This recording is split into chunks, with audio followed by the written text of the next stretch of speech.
Babylon's Banksters, The Alchemy of Deep Physics, High Finance, and Ancient Religion, with our guest, Dr. Joseph P. Farrell. Welcome to the show, sir. Thank you, Sancho. Pleasure to be here. Thank you for having me. I got to tell you, it's our pleasure.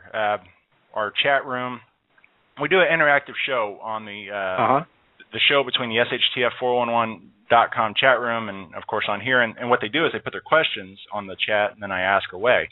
But they're stoked tonight. So what I'd like to hear first is, because you've written on a myriad of topics, extensively on some very deep topics.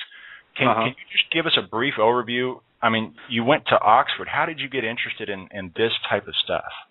Well, I've always been, that's a good question, but I've always been interested in this kind of stuff. And, you know, Oxford is a very, very different It's a very different experience than anything in the American academic experience, and one thing that people have to realize about the history of the place is that it's always had its kind of eccentric academics, I guess is the best way of putting it. You know, people like Alexander Thome and his researches into the megalithic yard, and certainly Sir Isaac Newton, you know, being not only a scientist but an alchemist, and his associations with the place. So, you know, it's a place that, in a certain sense, kind of cultivates strangeness. I don't know how else to put it. But personally, you know, I've always been interested and had this interest all my life. And when I quit college teaching, I just decided I might as well bite the bullet and start writing down some of my strange ideas. Hey, I love them. They're great ideas. I don't even think they're ideas. When I was hunting I think everyone, to a degree, we all have our own perceptions and we make our own reality. And I got to say, from looking at your work, I agree with your outlook on things. Well, thank really you. Intriguing.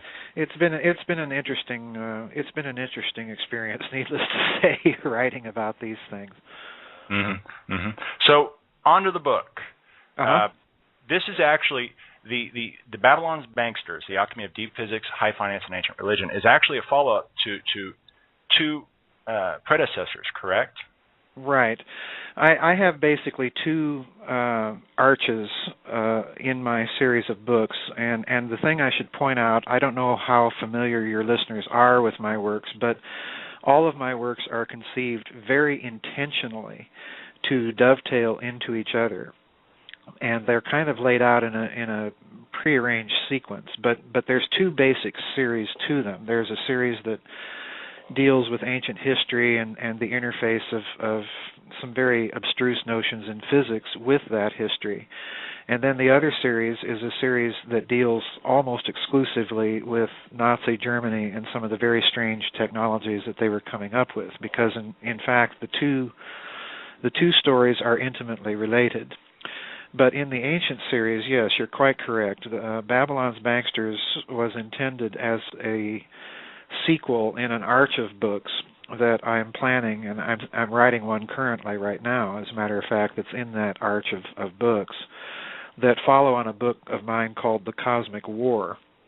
That lays out basically what it says. It lays out the scenario from ancient texts that there was an interplanetary war fought in our solar system, and that certain elites of that conflict survived that war and began to rebuild. And I've been following that story in some of my books. The Philosopher's Stone, I've got one coming out now called Genes, Giants, Monsters, and Men that'll be out in a couple of months that continues that story. And again, like I say, a book I'm writing right now. Well, Babylon's Banksters kind of falls into that sequence of books. I feel like getting a copy of every single one of your books and going into my local bank and handing them out. Well, I won't object to that, certainly. If you do order my books, do so off of my website. I get a little bit more from the royalty if people order them directly off my website. You know, I'm a starving author, so I have to beg and plead for all the pennies I can get. Now, real quick, your website is thegisadeathstar.com, correct? No, it's just www.gisadeathstar.com. Giza Destar, GIZADETHSTAR.com, and it's all one word, all lowercase.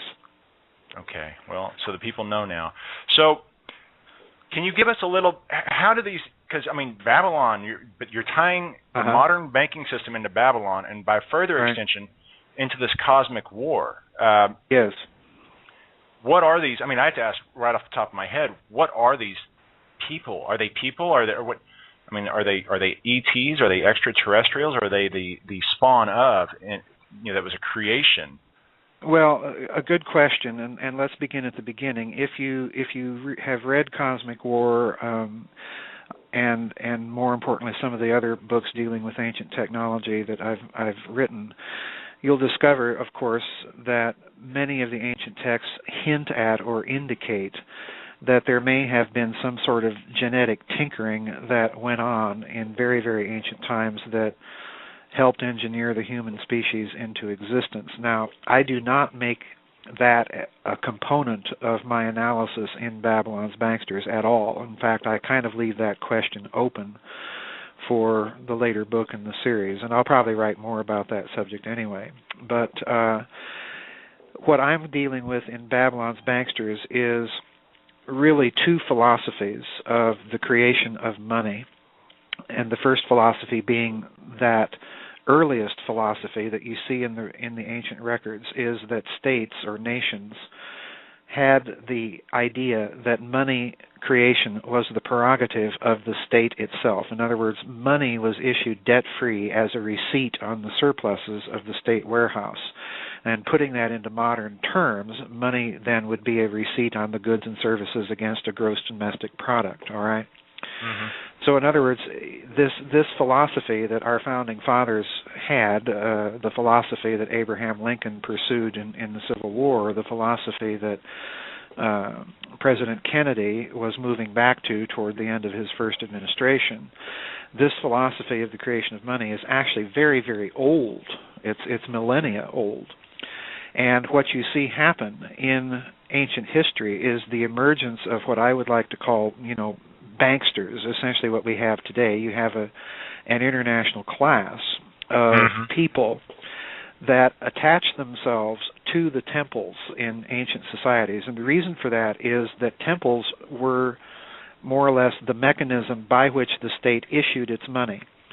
So this bankster class attached itself to the temples, to religion, to give the sanctity and probity of religion to what they were doing. And what they were doing, essentially, is what modern bankers have done, and that is to extend and eventually gain a monopoly over the issuance of a nation's currency or its money as debt, as monetized debt.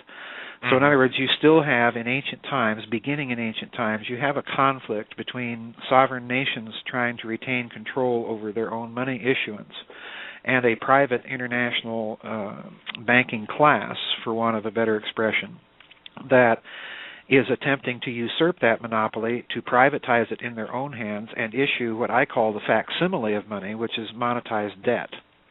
Right. Our current system, the current system in the United States of America. Yes, exactly. It's exactly that, and it's important.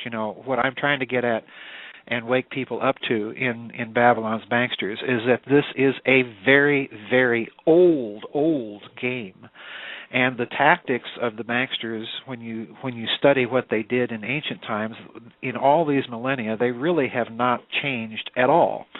Because in order to gain this control over the money supply and issuance of the various nations that they were embroiled with, one of the things they did was, of course, whenever the nation's currency, whatever happened to be, came into their hands, they'd simply remove it from circulation.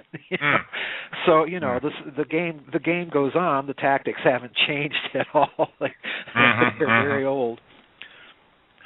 Now, these people. Now, to clarify that, you're saying that the fiat money system is not, almost 100 years old. You're saying that it is literally thousands of years old. Do you believe that is part of the esoteric information? Well, yes, in a certain sense it is, because what you're dealing with are two forms of alchemy, and this is the reason I subtitled the book The Alchemy of High Finance, Deep Physics, and Ancient Religion, because alchemy is based on a physics, and I get into this quite extensively in my book called The Philosopher's Stone, but it's based on the ancient view that the physical medium was an information-creating medium. So money, if you look at it from this ancient point of view with that kind of physics conception in mind, money itself is an alchemical act. If it is the issuance of a nation state, it's the creation of information against something real that exists and that has value, namely the surplus goods and services of a state warehouse. On the other hand, what the bankster class is practicing is kind of a form of black alchemy, because what they're creating is negative information, if you will. And I like to illustrate that by pointing out that when a bank puts money into circulation, it can only do so by loaning it into circulation. And this is a crucial point. Only a state issues money into circulation debt-free. Banks can only loan money into circulation, and as a result of that, banks do not create the money in circulation to pay the interest on the debt that they're circulating as money. All right?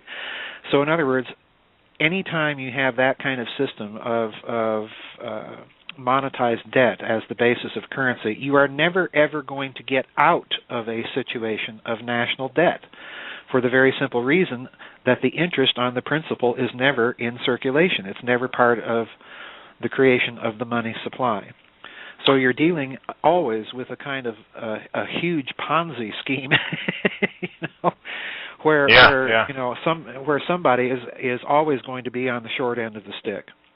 So to clarify, and I'll put it in a question format, how is it possible in this type of system, which is globally right now, I believe, how is it possible to repay the debt with interest? I mean, how is it possible to repay anything?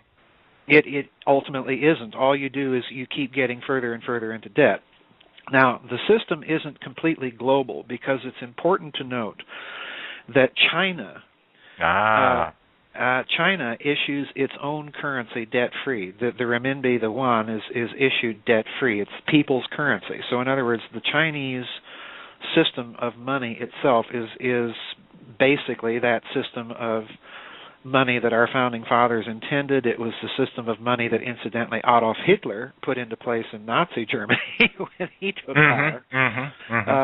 It's the system of money that Abraham Lincoln followed to finance the Civil War, and it was the system of money that John Fitzgerald Kennedy was moving back to toward the end of his first administration. So, if that doesn't tell you something right away. Yeah, I'm following a trend. You're following a trend here, yes. Yeah. Well, speaking of, right before I did 30 minutes of current events, and one of the current events was there's a new video game. Of course, there's a new movie, The New Red Dawn, and the new video game, Homefront. And both of them have the evil, North Korea via proxied, enemy via China. It's funny that you make that.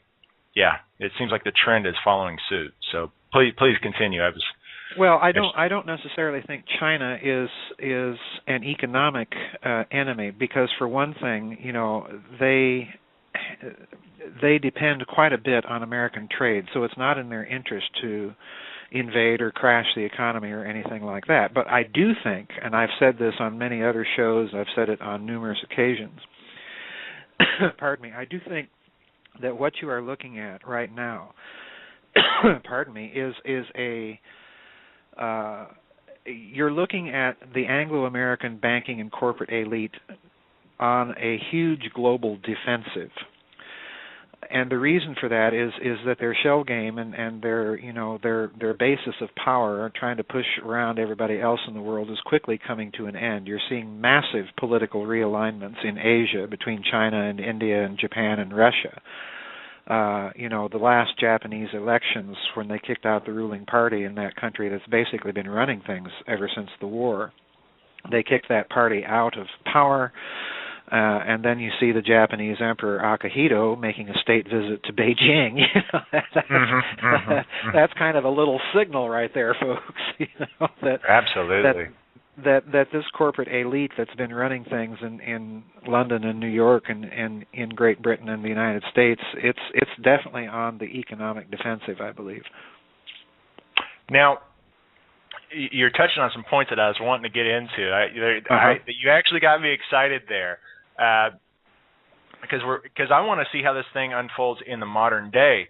But to give us some background, you know, the system we have now in the United States, the Federal Reserve, the IMF, which is, you know, the International Monetary Fund, the World Bank, are those, for the time being, or were they poised as the manipulators or controllers of the world? And did those come from, say, the Rothschilds? I mean, can you give us some background on the power structure of the world? Because this really does boil down into literally like shadow empires to a degree. Yes, it does. The IMF and the World Bank are there's another component of this international financial Ponzi scheme that it's very important to take into consideration, and that's an institution called the Bank of International Settlements that is based in Switzerland.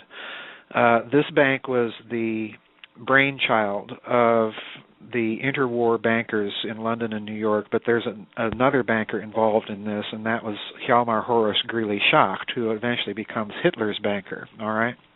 In fact, that bank was in particular his brainchild. All right, and it was set up to handle the transfer of payments between the Western powers and Germany in the interwar period. And since that time, it's mushroomed to something much, much larger. So you've got the IMF, you've got the World Monetary Fund, and you've got the Bank of International Settlements. But yes, these things are all essentially the creations of the London and New York bankers. And certainly when you say that, you've said Rothschild, Rockefeller, you know, Kuhn-Loeb, and that whole Morgan, you know, that whole nexus of very, very rich super bankers. Were there other? I mean, you mentioned the nation states in history have tried to fight against this. Are there? And you mentioned the Chinese in today's day and age actually playing almost a game of chess with the New York bankers. What are some of the other power structures that have been out there? I mean, are there other structures that have been out there, or are they just almost new upstarts? Oh yes, I think there definitely are other power structures out there, and one of them, and this is the curveball and the bad news. Okay, I love it.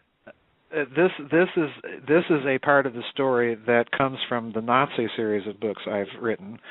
I've written a book called The Nazi International, in which I make the case or argue the case that Nazism survived the war, all right, and that's not news. Everybody knows it did. But what I'm saying is that it survived the war in more or less a coherent extraterritorial organized structure. It's kind of an extraterritorial state unto itself, all right? Now let's look at something that I mentioned at the very beginning of Babylon's Banksters, and that is that if you look very carefully at the purposes and reasons behind the founding of the Bilderberger Group, what you're really looking at is a coordination or a détente of sorts that is struck between the Anglo-American banking faction on the one hand and this Nazi International, if you want to call it that, on the other. Because look who the founders of the Bilderbergs are. On the one hand, on the Anglo-American side, you certainly have the involvement of the Rockefeller family, of the Rothschild family in setting this up. But on the European side, who do you have? You have Prince Bernhard. What's Prince Bernhard? Well, he's an SS officer. He was in senior management of IG Farben, okay? And one of the early and most regular participants on the European side of the Bilderberg meetings was none other than Dr. Hermann Josef Abs, who was, of course, the CEO of Deutsche Bank, all right? So in other words, what I'm suggesting is that if you recall that the Nazis make it out of Europe with just an enormous haul of loot, all right, in almost every conceivable form, liquid cash assets, hard assets like gold and platinum bullion, diamonds, you name it, they had it, and they had it in just heaps and mounds of treasure. But all of that had to be laundered somehow. And I strongly suspect that the purpose of the Bilderberg Group meetings was precisely to move all of this Nazi loot into these Western banking houses in London and New York. And as a result of this, these banks could keep that as an off-the-books reserve, expand their ledger credit-making entry ability. In other words, they could lend money on the basis of that reserve into circulation, and then in turn that money gets funneled back to Europe as part of the European rebuilding plan, and the bankers of course take their cut. So in other words, I think what you're looking at with the Bilderberg Group in its early phases, in its early stages, is simply the establishment of a group that coordinates this vast transfer of money from this Nazi international into the Western banks and then back to Europe, all right? So in other words, you're looking at two factions, two very large underground factions involved.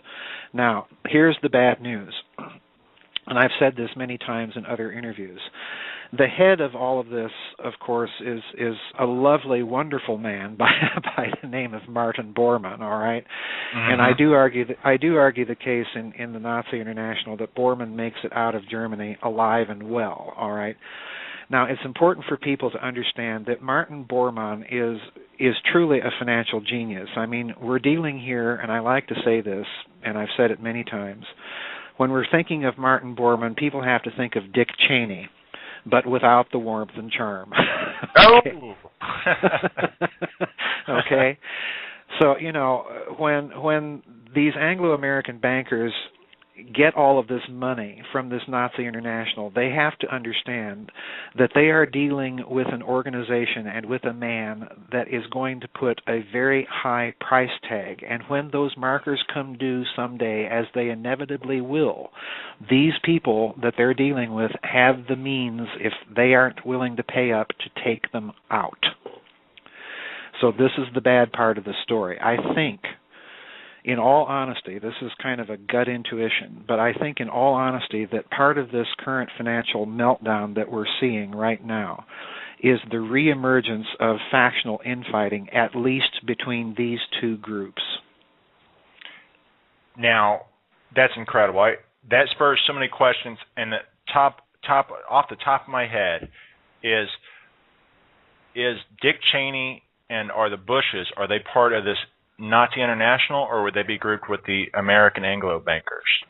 Well, there's been a lot written about both Cheney and the Bush family. My gut intuition is that they are squarely in the camp of the Anglo-American financial faction. However, most people that know anything about the history of the financial dealings of the Bush family, Prescott Bush and his dealings with Fritz Thyssen, and the German angle is all. Oops. Sorry about that. Is all.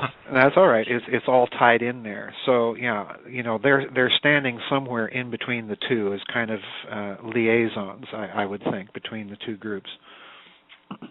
Now, I agree with that fully. My question that's leading up to that. So you're actually right now under the belief that the American Anglo bankers, for all intents and purposes, are being taken out. I wouldn't say necessarily being taken out. There are people out there on the internet arguing this right now. I do say, and I do think, that they're showing certain signs of being under assault. They're showing certain signs of being under duress and under pressure from somewhere. And in my reading of the historical record, there's only very few places that can put that kind of extreme financial pressure on these people. And the first thing historically in the record is this Nazi International. The other things that are in the record as having that kind of financial clout would certainly be, of course, China, because they're not beholden to these bankers to begin with. And the other thing that has to be noted is if you look at Europe right now, the country that is suffering the least from the current financial problems is, of course, Germany. And they are very, very tight with communist China and with Russia and some of the economic policies that those nations are pursuing. So yeah, I think we have to look not only to the possibility that this Nazi international fascist organization is putting extreme pressure on that Anglo-American financial faction, but we also have to look at some other geopolitical players, and at the top of the list I would certainly include I would certainly include China. Now, you just accidentally said what I was going to ask you about. Now, when I think of Russia, I don't just think Russia, I think Greek also, because, I mean, you do have the Greek Orthodox, I'm thinking churches here, but yes. I'm also thinking power structures of old times. Where do they fit in? I mean, are they a dual team there, the Greeks and the Russians, and how do they fit into this? Not so much the Greeks, but the Russians. Well, the Russians, it's very interesting that you asked that question, because I happen, by sort of personal connection and past affiliations, I happen to have, Eastern Orthodox leanings, and I was certainly involved in that church for many, many years. I'm kind of retired from the ecclesiastical scene, but if I were active in it, that I would once again be active in Eastern Orthodoxy. So you're entirely correct that this plays a big part in the Russian mentality and the Russian culture, because they are not part of the cultural development of the West, because Orthodoxy developed very, very differently than did Western Christianity. In fact, I like to tell people, and this usually gets completely missed, but when you think of Orthodoxy, you literally have to jettison everything that you think you know about Christianity. It may look Catholic in a very strange way, but it thinks entirely differently than any form of Western Christianity altogether. Mm-hmm. When you look at modern Russia, and particularly the policies of the Russian government since Vladimir Putin took control, and then his protege Medvedev, and if you look at the symbols that the Russian government has adopted, they've returned to the use of and display of the Romanov eagle and so on and so forth as part of the symbolism of the country.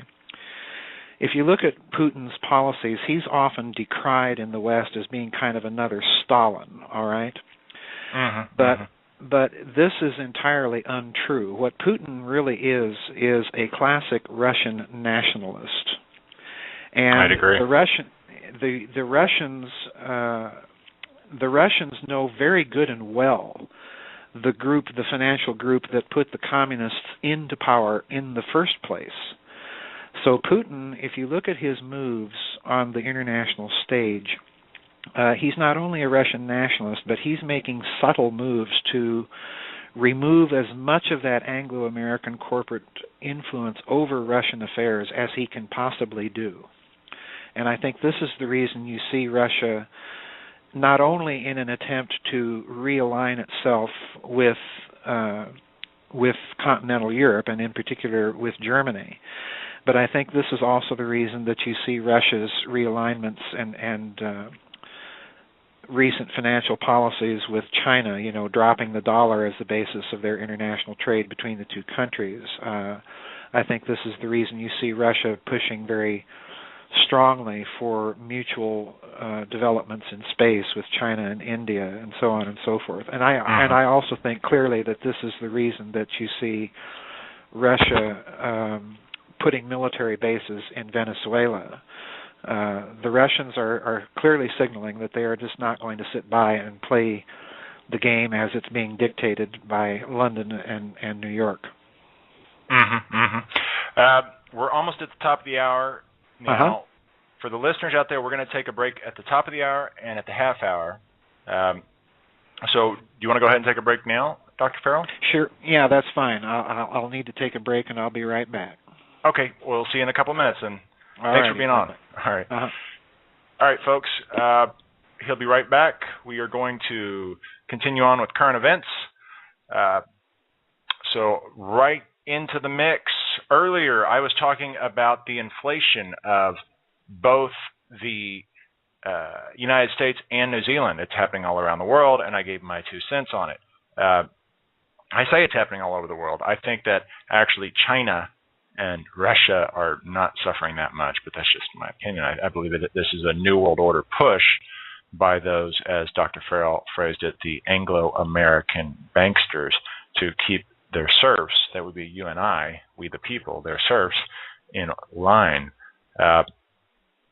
So, you know, McDonald's is saying that they're going to raise their prices 2 to 2.5% in the States and 4 to 4.5% in Europe.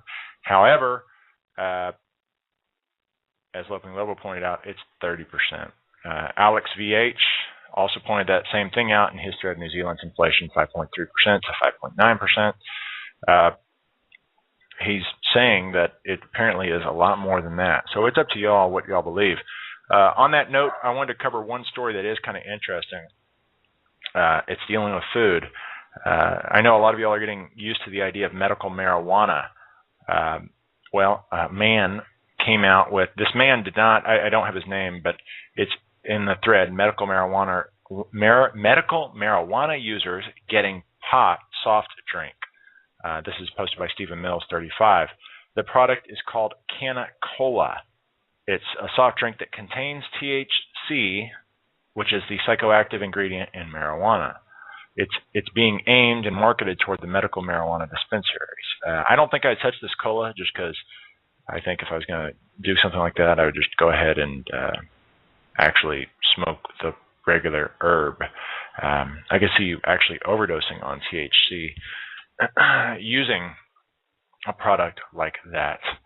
But yeah, each their own. Coincidentally, the producer of that product does not use it himself. He does not do any drugs. In fact, he does not drink beer.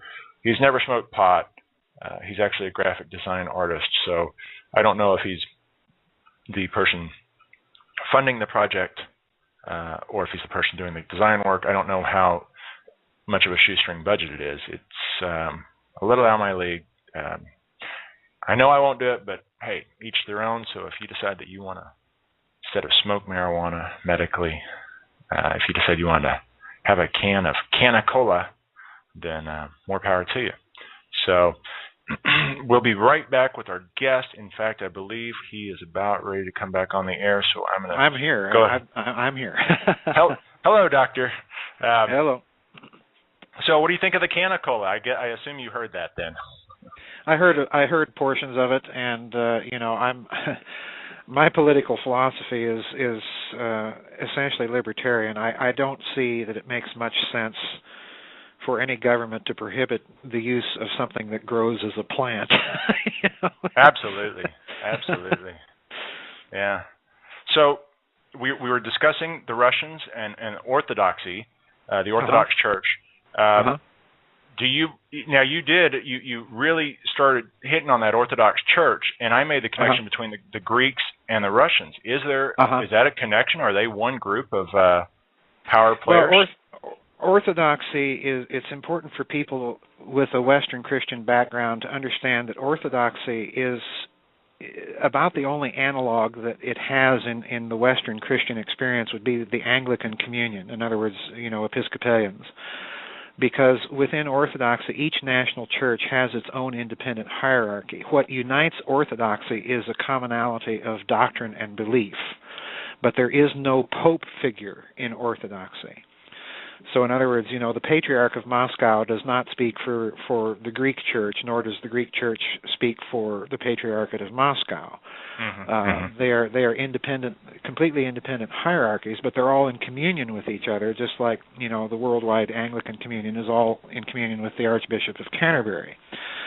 So yeah, it's a different sort of thing than people can think of in the West. Well, the reason I was asking is because there's a lot of documentation showing the cohesion between the Catholic Church and the Nazis, let's say, with funneling of money and stuff. And I was just curious, I mean, are these Orthodox churches, are they literally the other power group? I mean, are they the representation of Russia and some of these other countries, or do you believe they're two separate things? Well, again, it's a very complicated question because, in a certain sense, your question is being framed from a Western background. And again, like Sure. I say, when you move to Eastern Europe, when you move to the Orthodox cultures, you are dealing with a culture that is formed by a completely different understanding of fundamental doctrines of Christianity. Very, very different. Every doctrine in Orthodoxy is different than the Western expression of it. In other words, even the doctrine of the Trinity is different in Orthodoxy. The doctrine of ancestral sin as opposed to original sin in the West, that's different. So everything becomes different, and you have to understand that the Orthodox culture is therefore different in its mentality and outlook than is the Western culture that basically comes as a development of things within Western Christianity. So I would have to say that if you look at Putin, for example, Putin is a practicing Russian Orthodox Christian. And the Western mentality would be to look at that and say, well, this is just a politician trying to use God or to pimp God, so to speak, as a means of furthering his political power and agenda. But this is not the case, because Orthodoxy is so deeply intertwined with the Russian national culture that, not to embrace that religion is to a certain extent not to embrace your nationality. And the same thing holds true in Greece, of course, because Orthodoxy again is very, very much a part of Greek national culture. Even for someone who is not terribly religious, it's very difficult to take yourself out of the cultural milieu that Orthodoxy has formed in Eastern Europe. So you have to look very carefully. It should be noted that when Premier Gorbachev was in charge of the end of the Soviet Union, that many of his top advisors were in fact Russian Orthodox hierarchs and clergymen. So even in the communist state, you had a very, very close sort of de facto working agreement or working alliance between the state and the church that is very, very hard for the Western mentality to comprehend. Sure. Why you would have an officially atheistic state and yet in league with something that very obviously is not atheistic. Sure. So now that I actually enjoyed that, but back to our banks. How many factions? Because that's what I was really going towards. How many factions are there in the world that we're looking at? How many players are using, and are they all the descendants of these Babylonians or these literally space critters? I mean, are they all that, or are they rebelling nation states? Well, that's an excellent question, and to put an exact number on the factions that we see now, I certainly think you have to count at least two as private factions. You have to count the Anglo-American corporate interest as being one of them, certainly. You would have to count and factor into the equation this vast underground criminal international fascist organization or extraterritorial state, because that really is more or less what it is.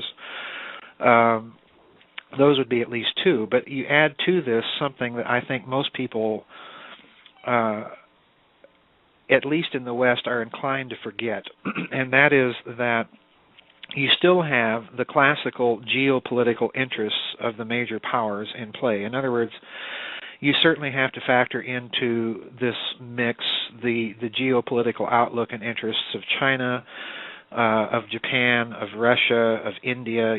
These are all major players and emerging major players on the geopolitical and financial scene, and they're going to keep emerging. The days of the Anglo-American corporate geopolitical monopoly influence over the affairs of the world is over, and it's ending rather quickly, in my opinion. But to put kind of an historical spin on your question, I think, again, if we go back to what I say in Babylon's Banksters, you have essentially two philosophies in competition with each other. namely the philosophy that says that nation-states should have a major control and influence over the issuance of their currency versus a private monopoly interest. Now, one of the things I do not fill in, other than very briefly in a kind of a summary fashion in the book, is the story in the Middle Ages. But there is an outline, there is a hint of that story in the book, in that when the Roman Empire expands into Mesopotamia, it brings many of these Chaldean families from Mesopotamia into Rome as slaves. And the Roman practice is, of course, on the death of the slave owner, the Roman practice was quite common to free the slaves, and as a result of this, in the late empire, you see many of these freed slaves actually making it up into the upper echelons of the imperial bureaucracy and also becoming quite successful financially. And of course, they by and large are private bankers. These families, in turn, form the nucleus of the banking families and the private fondi of the great Italian banking families surrounding Venice and Genoa during the Renaissance. And from there, you find these families expanding in their financial relationships into the Holy Roman Empire. The Fuggers family in Germany, for example, during the Renaissance period, a very successful banking family. And from there, of course, they expand into the private bankers of Amsterdam. And from there, of course, during the English Glorious Revolution in the 17th century, across the English Channel, and eventually you find this same sort of long, historical, networked group eventually becoming the private financial interest behind the Bank of England. So, yeah, the story is very, very old. It's very, very deep. Tracing all the interconnections, would require volumes, but it's definitely doable, and it's definitely there. That's incredible. Speaking of that, I mean, I've delved into this topic on my own, just an independent researcher, and it is complex. Mm-hmm. My question specifically is with the Rothschilds. Did they literally... It seems like they came out of nowhere. The story is, they just put the shield up and they're, buying and selling, or, coin traders, basically. Is that what really happened, or can you trace them back also? Well, that's the $64 trillion question. Yeah, it is. Well, the public story, the official story of how that family accumulated its vast wealth and influence is more or less true, all right? But there is an aspect of the story that I mentioned very, very briefly in Babylon's Banksters. In the process of researching the book, I ran across a source that maintained, without substantiation, all right, and I underline those words. Underline them, boldface them, italicize them, without substantiation, okay? That the Rothschild family traced its origins, or claims to trace its origins, to Nimrod, all right? That's interesting. And it's very interesting. And, of course, I didn't think much of it. And I thought, well, gee, that's interesting, but I certainly can't mention that without some sort of corroboration, all right? So in the process of trying to I eventually did mention it in the book, because in the process of trying to corroborate it, I found two very, very interesting things. The first is I did a Google search for the various investment groups that are sponsored by the Rothschild family, and I came up with one of them that is kind of a mutual fund investment group called the Nimrod Group, all right? And then I did a little further researching, and I found that there were actually some of the English branch of the family that were given the name Nimrod, all right? Now, that literally stunned me, Sancho, because, Nimrod is not exactly your standard Hebrew name. It's not a standard name that you would find in any in any Jewish family. I've had members of my family that were Jewish, and they were as equally perplexed about that as I was. Mm-hmm. So it is an interesting thing, that why would this family name some of its members after that particular notorious biblical character? Absolutely. Yeah, that's so. Let me ask you. You bring up Nimrod.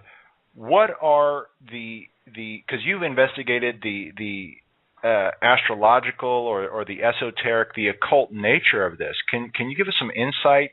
I know it's a broad topic, but I mean, I've been seeing some stuff online that they're talking stuff that I'm not very familiar with. That when I read it or I'm watching a YouTube video or something, I get mesmerized talking about blood sacrifices and these other things to boost up literal power, I guess, occult magic.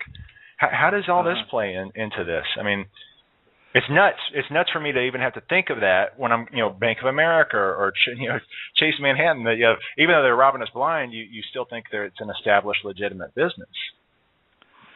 Oh boy, deep topic, I know. That is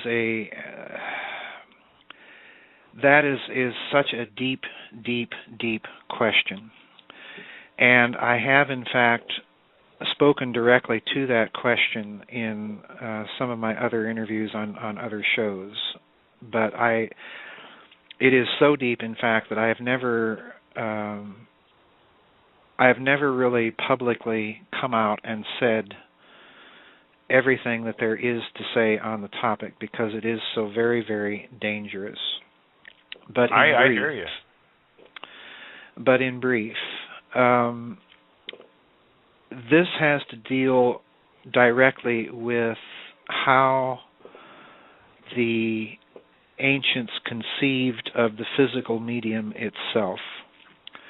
And if you read my books carefully, particularly a book called The Giza Death Star Destroyed, and then again my book The Philosopher's Stone, one of the things that I point out is that in the ancient mind, in the ancient conception of the physics of the physical medium itself, in other words, when I say physical medium, just think the fabric of space-time. In their thinking, that medium is itself the philosopher's stone. In other words, it transmutes itself. It creates information, all right? But they also had the view that consciousness was, so to speak, directly interfaced with that medium. So that if you want to rationalize on the basis of the ancient mentality, of the ancient conception of this physics, if you want to rationalize why blood sacrifices are practiced, part of the reason is that this is, in their thinking, a way to shock the medium, to gain power and influence and control over it, and to manipulate it for a certain goal or purpose. All right, and that is as brief as of an answer that I can give, because it is so extraordinarily complex and so extraordinarily intricately detailed with all of the other components of the ancient understanding of the physics of the medium and of the physics of consciousness. It's a very, very, very deep subject. Well, I've got to tell you, it was something I recently stumbled upon, and as you said, the dangerous nature of the topic, it scared me to think, I actually have contacted relatives with children, you need to look into occult dates, and you need to make sure you know where your kids are at, because you just never know. Well, there are, as I said,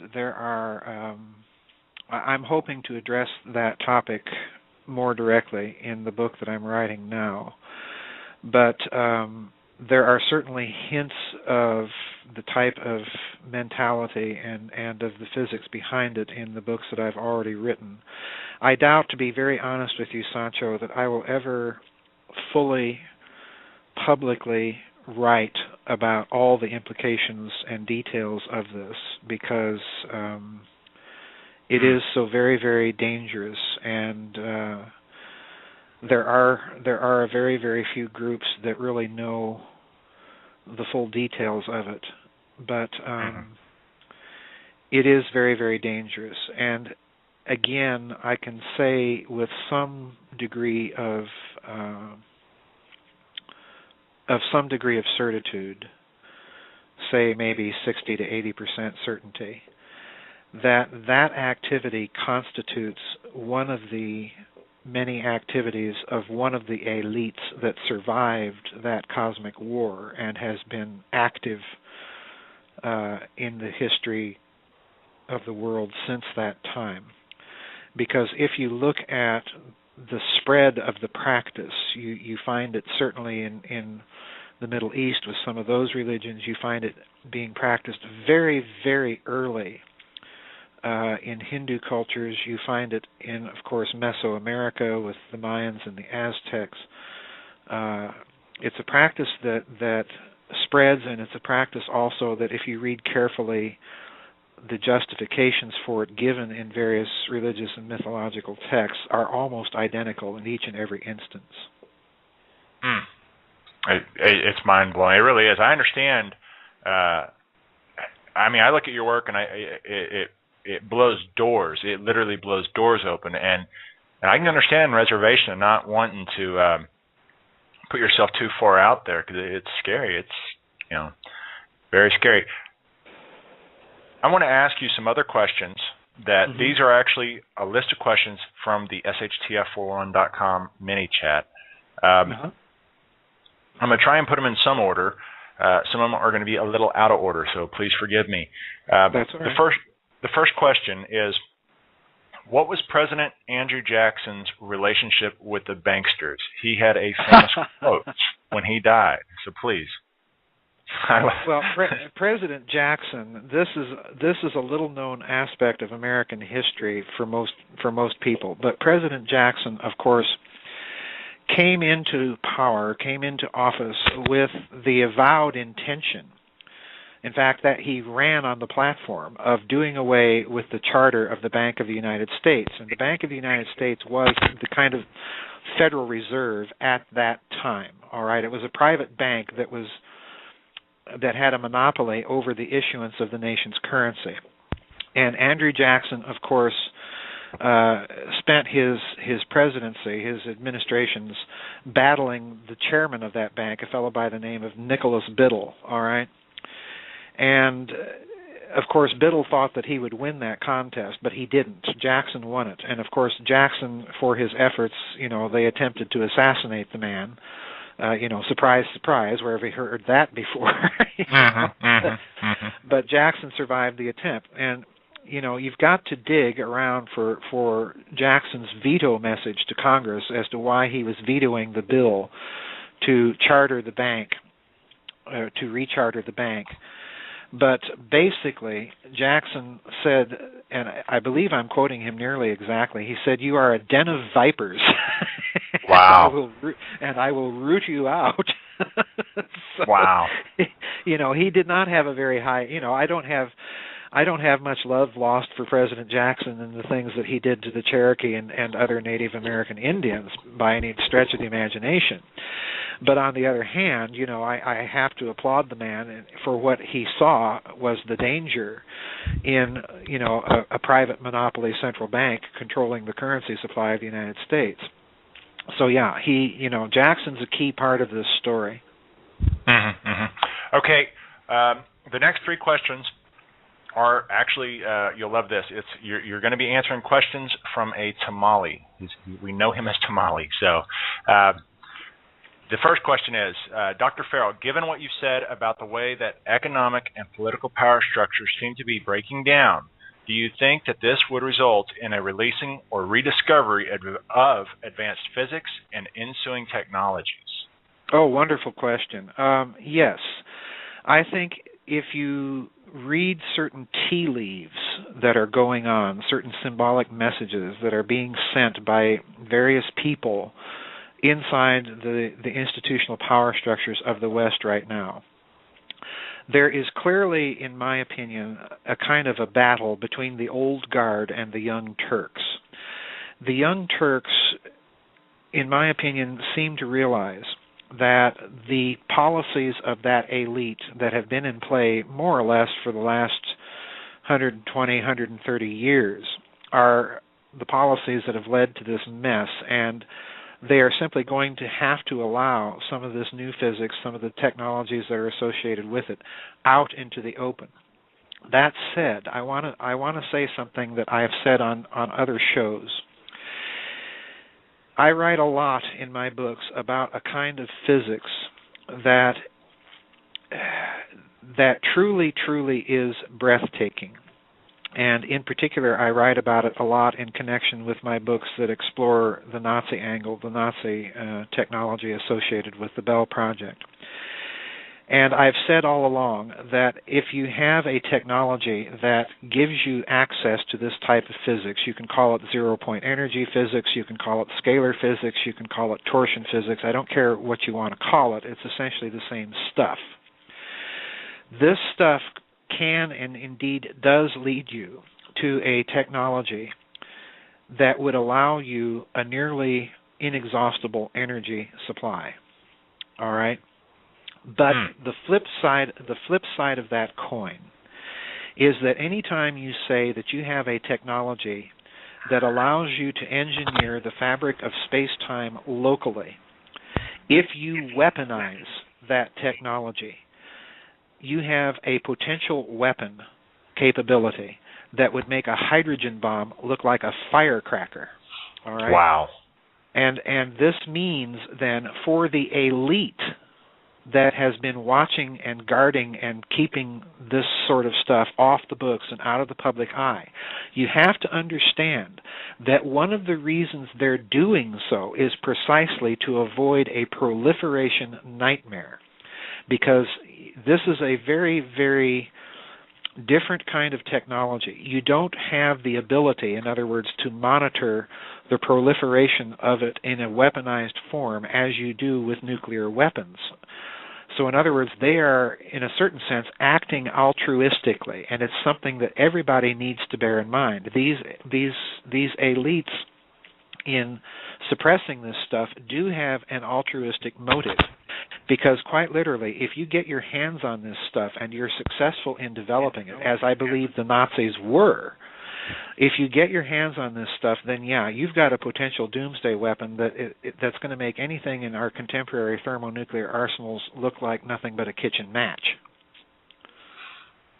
So you would envision, for example, China or Russia potentially giving the Western world maybe a taste of some of this technology then?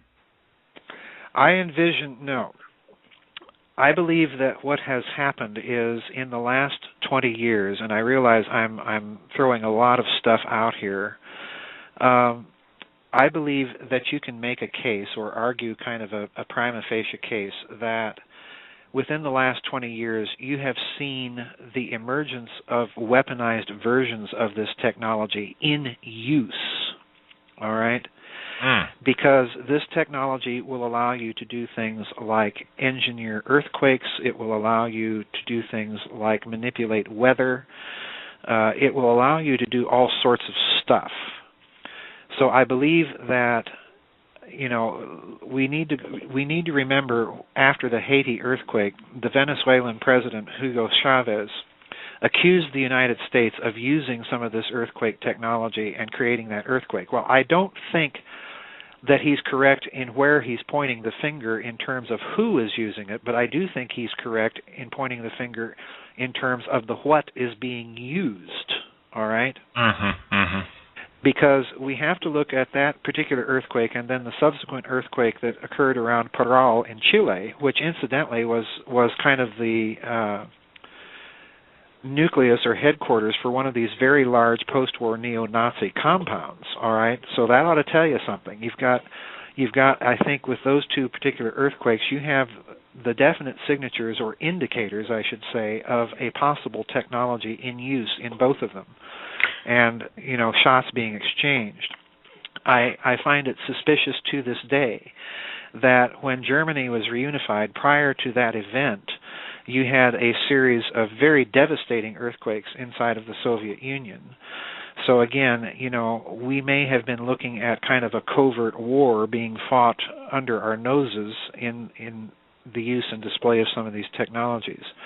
There was in 2007, there was Comet Holmes that inexplicably and suddenly exploded, I think there is a possibility that you might be looking at the display of some of this technology with that event. So in other words, I think that there's some factional infighting going on right in front of our noses using some of this technology right now.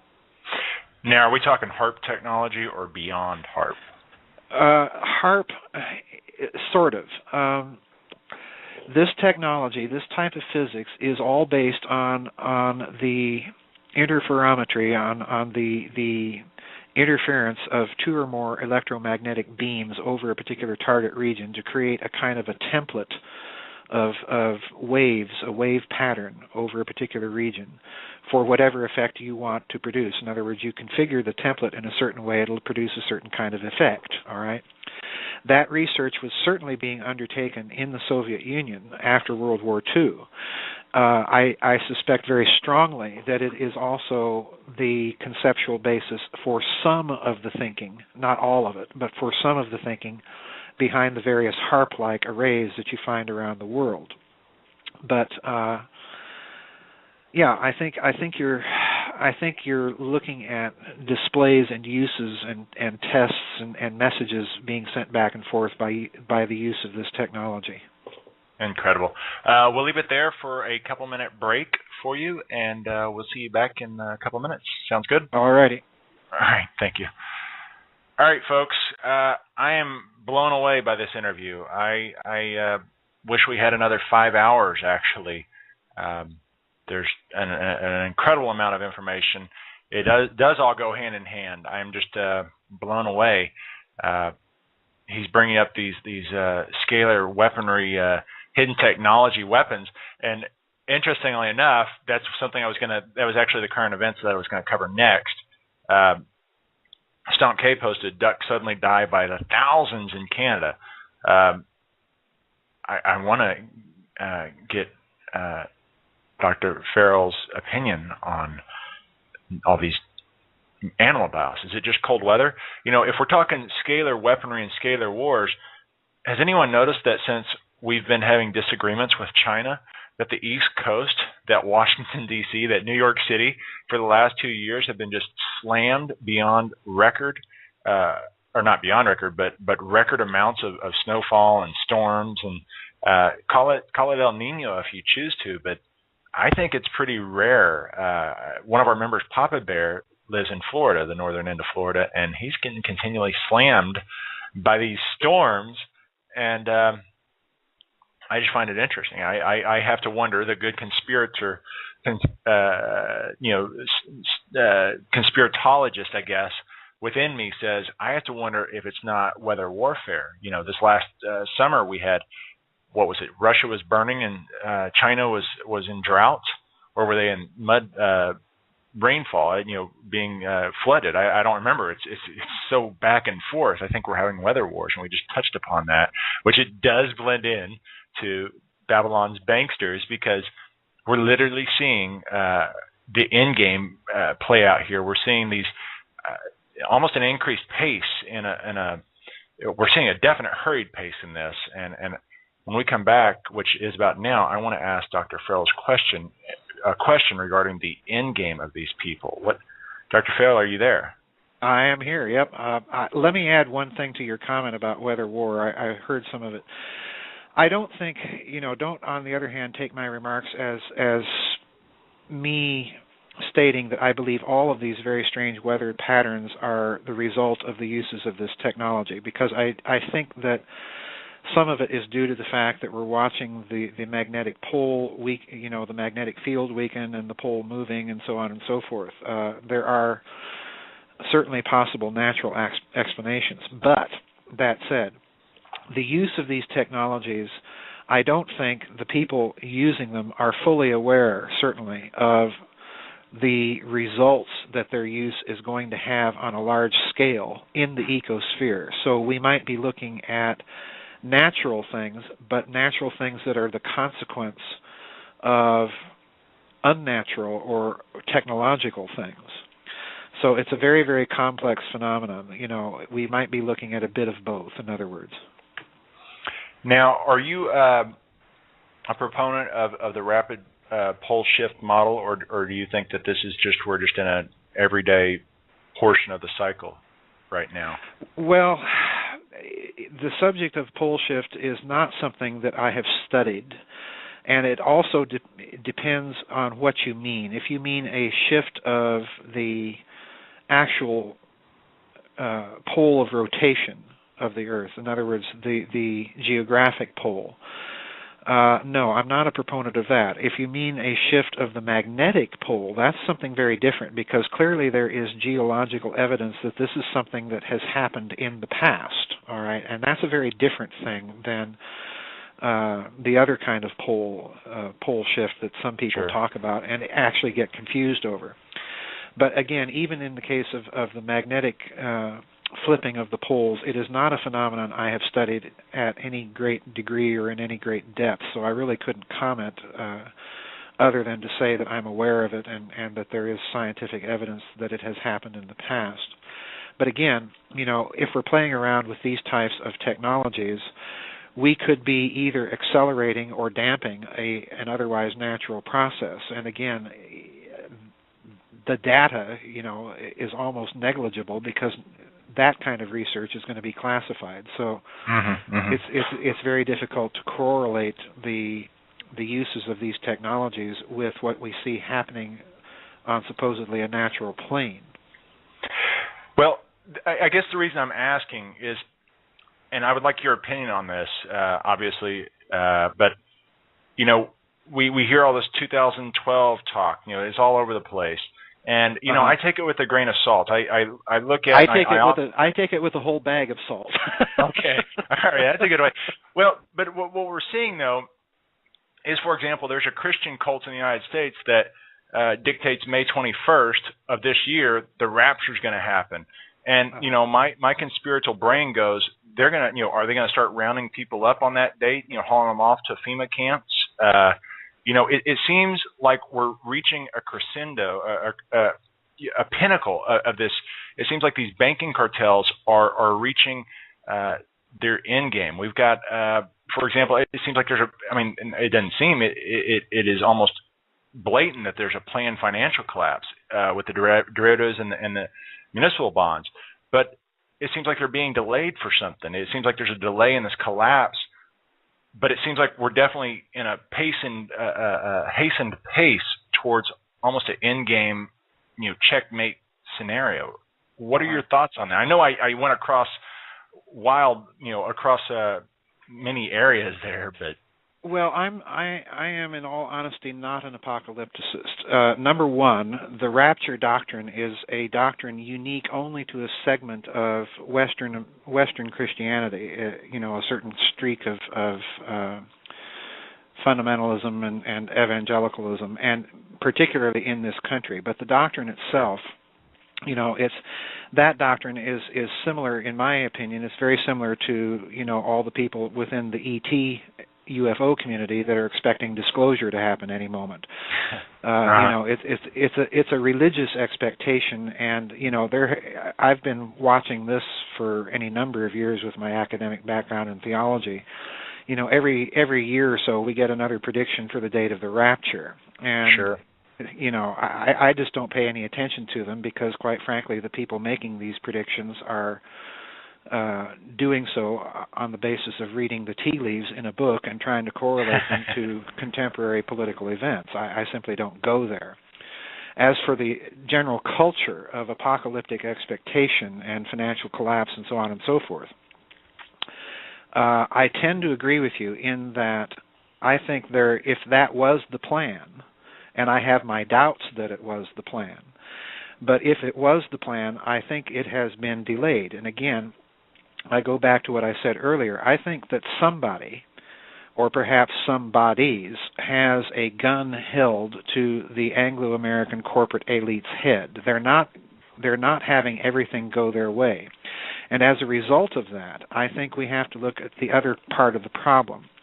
If we put ourselves into the shoes of that particular elite, What we are looking at is an end game, yes, but as you approach the end game, each faction begins to exert its own agenda much more openly. In other words, the factional infighting as to who's going to head up this new world order only increases the closer they get to their goal. And the more it increases, the more the goal recedes. So, you know, it's a kind of a financial Zeno's paradox, if you will, because, you know, the Anglo-American elite, if they think they're going to be the ones to emerge at the top of this thing and wielding the most influence, well, I think you have certain players in Moscow and Berlin and Beijing and Tokyo and New Delhi that are thinking otherwise. Absolutely. Absolutely. So, you know, I tend to be rather much more optimistic, and the reason why is in that kind of scenario, which I think you see clear signs of taking place. Sure. In that kind of scenario, that Anglo-American elite is not going to collapse the only basis of power that they have left, which is namely North America. And by the same token, the factions with which they are in competition are not going to want to collapse that basis either, because they are too dependent on it for their own trade and for their own economic well-being. So the game has changed very dramatically, I think, in the last 8 years. That's incredible. You know, actually, our producer Wiley, she's the one that originally contacted you. What you just said, for the most part, is exactly what she has been saying in regards to China. We're being in the United States of America. We're almost in a fear drive where we're being just spammed with mainstream media telling us China is going to invade and kill us. But I don't know if you're familiar with it, but are you aware that China just opened 3 banks in the United States for American people or I should say citizens, to invest in their yuan? Sure, yeah, I'm aware of that. China, you know, people have to understand something about China and Chinese culture. The Chinese culture, you know, in spite of the fact that they have a communist government, the Chinese culture itself has not changed all that much. The Chinese think not in terms of the next election cycle. The Chinese think in terms of centuries, all right? They are an extremely patient people. And the leaders of their country are extremely clever. They're extremely subtle. You know, China has been going around the world in Africa and doing things like opening up schools and hospitals and building roads and so on and so forth. They are playing a very, very different game geopolitically than is the Anglo-American bankster crowd in London and New York that simply want to go into these places and suck out all the resources that they can and basically leave these countries starving and friendless in the world. So, you know, China is in spite of the form of government that they have, China is making major geopolitical moves and doing so in a very clever long-term fashion. And it's important for me to say something else. China is, if you look at it in a certain point of view, from a philosophical, economic point of view, China is less a communist country than it is a fascist country, because the form of socialism that they have there is what? It's national socialism, and we know what that is. The Nazis. Yeah, almost. Exactly. Yeah, exactly. That's exactly what you have. You know, now that we've kind of come full circle around, and you've mentioned Hitler a couple times. I understand that, you know, there were 60 million or 70 million people killed in World War II. But if you really delve into the war, there were atrocities all the way around. In your opinion, and you know, if it's, I don't know, jaded or what have you, was Hitler trying to stand up to the New World Order? Well, yes and no. I mean, Hitler was trying to create the New World Order. His own, okay. He was trying to lead it, but Hitler, it's important for people to understand that some of the financial backers of Hitler were the same backers of the communists and the same backers of Roosevelt, all right? In other words, they're running 3 different experiments in 3 different types of socialism. When Hitler took power, he very, very quickly cut off the influence of those people over the Third Reich when he went to a form of money that was debt-free. They were called labor treasury certificates in Nazi Germany. But they were denominated in Reichsmarks. They were circulated directly by the government. They were not debt-bearing. And they were usable exactly as legal tender, all right? And as a result of this, Germany's economy literally within a matter of a few years turned around almost completely under the Nazi regime because he was not borrowing money from private central banks. That's the key. And few people remember this about Nazi Germany. That extraordinarily powerful war machine was driven by an extraordinarily powerful economic machine, all right, an extraordinarily powerful fiscal machine. Mm-hmm. So, yeah, Hitler is kind of the odd man out here because once you put him into power and then he turns around and does this to you, if you want to keep your financial shell game going, you have to take out Germany. And I strongly suspect that, you know, the war certainly had a moral component to get rid of that hideous regime. Mm-hmm. But by the same token, it also had, from the elite's point of view, they had to get rid of that government. They had to get rid of its policies because had it been successful, those policies would have spread and would have challenged directly that elite in New York and London. Incredible. That is just mind-blowing. All right, a couple more questions from the mini chat. I'm going to combine this question because there are two questions. I'll ask the one and then the second one that I think is part of it. With what history has shown us, what is your opinion on what we can expect during the transition from the present economy we're in now to the next? Now, to complement that, societies in the past, there have been some societies that have had debt forgiveness in times past. So I guess to fully integrate those, when do you see the Anglo-American banksters and even those in London falling? I mean, are they going to fall down? What are we going to transition to? And let's say if China comes in, which it looks like China's coming in now, are we going to see debt forgiveness? Are we going to see them potentially as a token gesture, potentially even giving us our homes back? Well, I am not an economic or financial forecaster. My whole approach in my books has been to approach things from the standpoint of the connection between an off-the-books physics and the history and historical connections that you can trace as a result of the influence of that physics. Certainly that has a financial component. So I'm going to guess, and I want people to understand that my answer here is a guess and nothing more. But that said, I think that if there is a way out of this global financial meltdown, that at least a part of that way forward is going to have to include at least some sort of debt forgiveness. They're going to have to hit the reboot button and reset everything, all right? I think as a result of that, you're certainly going to see a diminished influence on the part of that Anglo-American corporate and banking elite. You're seeing it happen now with the massive realignments, political and economic and geopolitical, in Asia, all right? And I'm thinking particularly there in terms of China and India, Russia, and Japan, all right? I don't see Japan as being any more comfortably and neatly and securely in the Western pocket as it has been since the end of World War II. I think the Japanese see their national interest and their best interest as lying in some sort of realignment with the other Asian powers.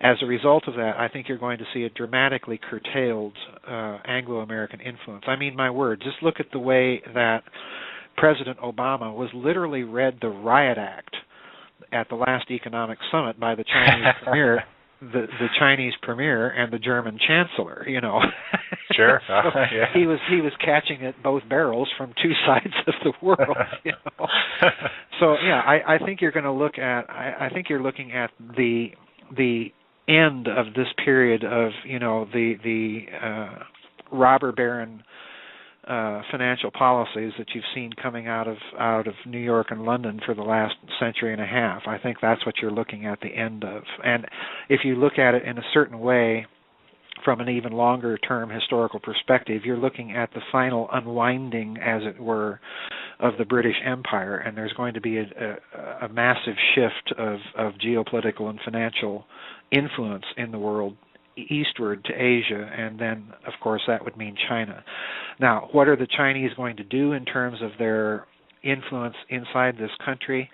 I can't predict at all whether this means that there are going to be fewer home foreclosures. I wish I could.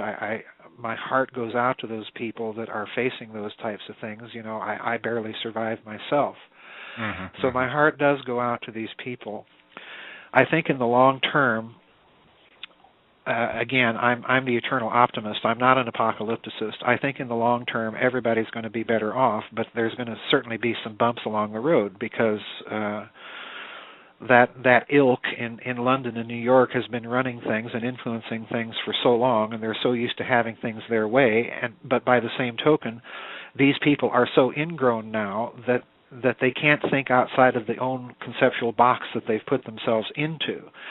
So, it's going to be a bumpy ride because that means that their reactions to events and so on is colored and structured by a way of looking at things that's becoming increasingly obsolescent. That's incredible. We've got about 9 minutes left. I'm going to go ahead. There's a couple more questions I want to ask straight from the chat box. This one, again, is from Tamale. He says, Dr. Farrell, I'm interested to know if you will be doing any further research into the science of cycles that you presented in your book. The argument that you allude to is essentially that we live in an open system in the grandest sense of the world, and that through subversion and obfuscation, the elite have managed to wedge us into a closed-loop cycle. Do you think that this kind of system might account for the wheel of karma and related subjects? Well, in answer to the last part of the question first, yes, I do think this kind of system does account for the wheel of karma and related subjects, because what you're dealing with is a deep physics that we are only just on the cusp of beginning to rediscover, and I emphasize the word rediscover, because all the research that I've been doing in all of my books has led me to the opinion that we are dealing with a very ancient lost civilization that had a very high and sophisticated science in which economics and physics were directly related, all right, and they understood this. So, yeah, I think with karma and astrology, things like that, you're looking at sort of the decayed legacies of a lost science, and that we're just beginning to re-understand this.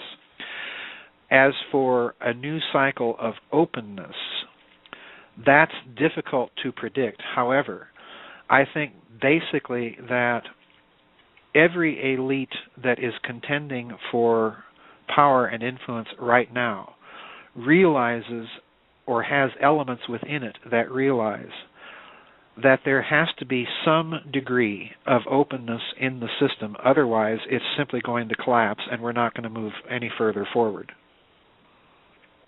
Incredible. That's incredible. Another question I'm being asked over and over and over again. You brought up scalar weaponry, offshoots that could be considered HARP and the such. Do you see any of that potentially being used right now? There's a lot of the animals that are dying, the fish, the birds, there's a few others. People say, oh, it's just the cold weather. Do you think it's just the cold weather, or do you think it's potentially experimentation? I do not. I think in the case of the birds and the fish, I certainly don't think that all of these animal die-offs that are being reported are the result of the test or use of some of this technology. But I do think in the case of the birds, and in some of the cases of the birds, and some of the cases of the fish, you might be seeing the signs or signatures or indicators of a test or a use of some of this technology, yes. So yeah, that to me is a fairly clear thing. Okay. Yeah, I was a little curious about that. Now, we've got about 5 minutes left, so I guess I'll ask this question quickly. The reason I was asking particularly about apocalyptic viewpoints or questions is, do you believe that the Anglo-American banksters, the Londoners, are they perpetrating a scenario to get the Christian masses to go forth and carry out the crusades against the factions that are beating them down right now? I mean, do you see that being used as a factor? No, not really. I do think that there is an attempt to manipulate apocalyptic expectation. I do think that there is an attempt to manipulate religious perception and expectations. I mean, my word, you have only to look at the detailed documented connections I put in the Nazi International between the Nazis and radical Islam that date from prior to World War II and continued for at least a couple, if not 3 decades after World War II, between those two elements in the world. So, yeah, I think you have definitely a manipulation of religious expectations. As for manipulating it for some sort of apocalyptic crusade, that's anyone's guess. Again, I'm the eternal optimist. I don't think that if that's in the cards, I don't think that you're going to see the Asian powers playing along with it at all. Because, again, Russia does not have, by dint of the fact that it's an Orthodox culture, it does not have the same understanding of end-time events as does Western Christianity, number one. And certainly in cultures like China and Japan, which are not Christian, you certainly have very different understandings of age transitions. So, yeah, I don't think you're going to see those powers going along with any sort of apocalyptic scenario like that. Okay, we're at 3 minutes to the hour and the end of the show. So will you please tell us what you'll be working on next and plug your site? I get that question a lot, and I have to be very honest and say I never answer that question. I never let people know exactly what it is I'm working on at any given time, simply out of kind of discretionary expedience, because I never talk about what I'm working on until a manuscript is actually finished and in the hands of the printer and I know it's being printed up. So I can't answer that question. I'm working on about 3 different things right now. All I can say is that one of them continues in the line of examining the ancient part of the story. The other of them continues an examination of the Nazi modern angle of the story.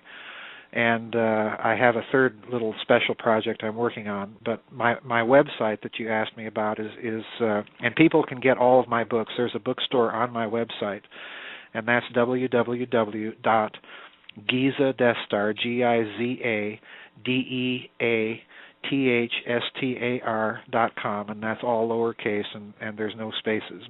But all my books are there on my website. Engineer the human species into existence. Now, I do not make that a component of my analysis in Babylon's Banksters at all. In fact, I kind of leave that question open for the later book in the series, and I'll probably write more about that subject anyway. But what I'm dealing with in Babylon's Banksters is really 2 philosophies of the creation of money, and the first philosophy being that earliest philosophy that you see in the ancient records is that states or nations had the idea that money creation was the prerogative of the state itself. In other words, money was issued debt-free as a receipt on the surpluses of the state warehouse. And putting that into modern terms, money then would be a receipt on the goods and services against a gross domestic product, all right? So in other words, this philosophy that our founding fathers had, the philosophy that Abraham Lincoln pursued in the Civil War, the philosophy that President Kennedy was moving back to toward the end of his first administration. This philosophy of the creation of money is actually very, very old. It's millennia old.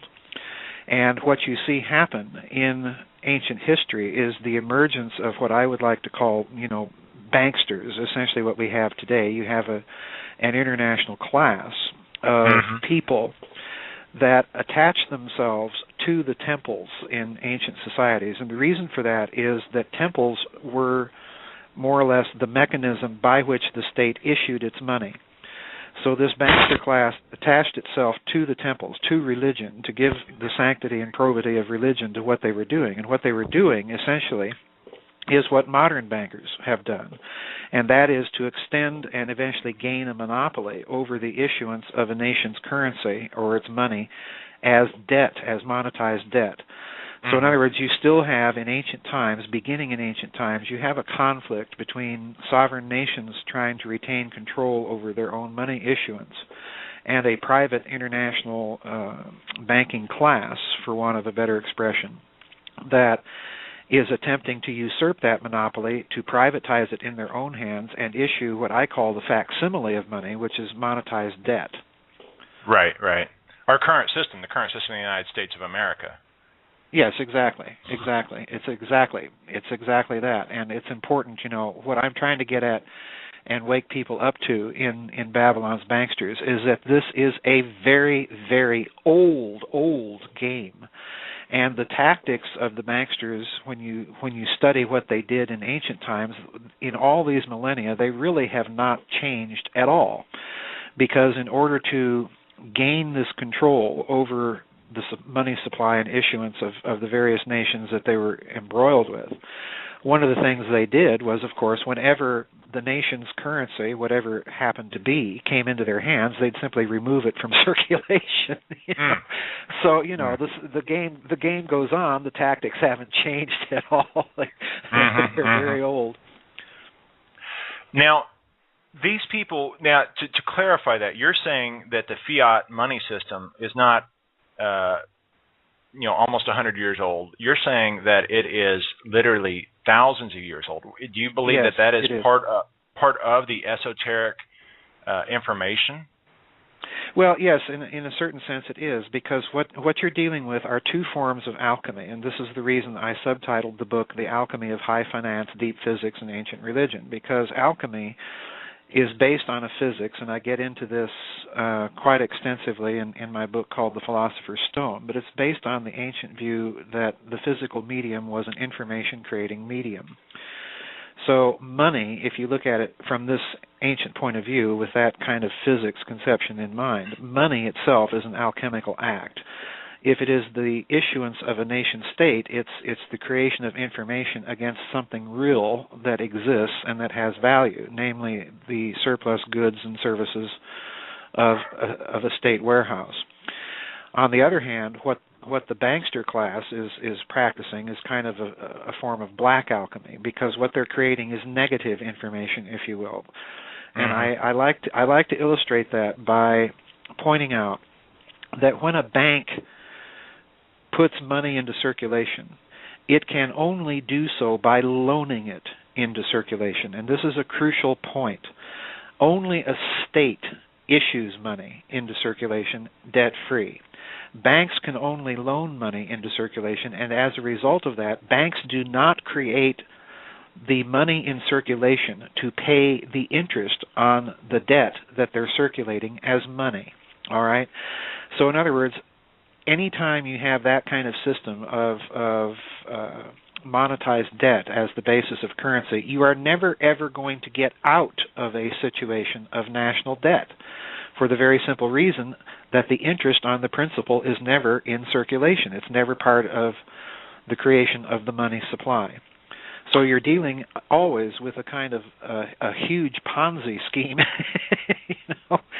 where somebody is always going to be on the short end of the stick. So to clarify, and I'll put it in a question format, how is it possible in this type of system, which is globally right now, I believe, Babylon's Banksters, The Alchemy of Deep Physics, High Finance, and Ancient Religion, with our guest, Dr. Joseph P. Farrell. Welcome to the show, sir. Thank you, Sancho. Pleasure to be here. Thank you for having me. I got to tell you, it's our pleasure. Our chat room, we do an interactive show on the show between the SHTF411.com chat room and, of course, on here. And what they do is they put their questions on the chat, and then I ask away. But they're stoked tonight. So what I'd like to hear first is, because you've written on a myriad of topics, extensively on some very deep topics. Can you just give us a brief overview? I mean, you went to Oxford. How did you get interested in this type of stuff? Well, I've always been, that's a good question, but I've always been interested in this kind of stuff. And, you know, Oxford is a very, very different, it's a very different experience than anything in the American academic experience. And one thing that people have to realize about the history of the place is that it's always had its kind of eccentric academics, I guess is the best way of putting it. You know, people like Alexander Thome and his researches into the megalithic yard, and certainly Sir Isaac Newton, you know, being not only a scientist but an alchemist, and his associations with the place. So, you know, it's a place that, in a certain sense, kind of cultivates strangeness. I don't know how else to put it.